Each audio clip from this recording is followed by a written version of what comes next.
mayam ikai khuna usari aigi YouTube channel amaju hange mayam na aina pijare link asida sangbirtuna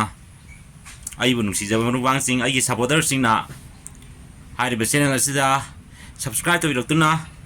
aina thagal liba ina laningi video sing warol sing social awareness ki oiba matang da boiro murubang sing na taning haiba aigi sai oiro kanglon sumna thagal liba post video warol sing loina ta phang bi gani ado aina hojik hang leba account ase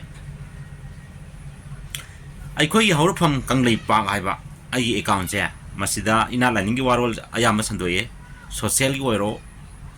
awareness oiro adugumba kanglon sumna dum sandoli masida mayamna mediang ta biun haijare aduga ina content creator sing daina haijining badi kanglon sumna afaba kanaba society asida tungi mirol da afaba orkadaba kanaba orkadaba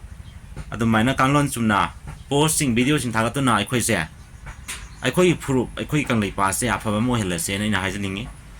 2019 gi September daina hoji phawada ai ina laningi warol mayam sandoye kanaba afaba kyamrom sing warol sing ai sandokdi ko mayam su adumaina sandokpiyo na ina haijare ai isai tabi ningol lega ju dum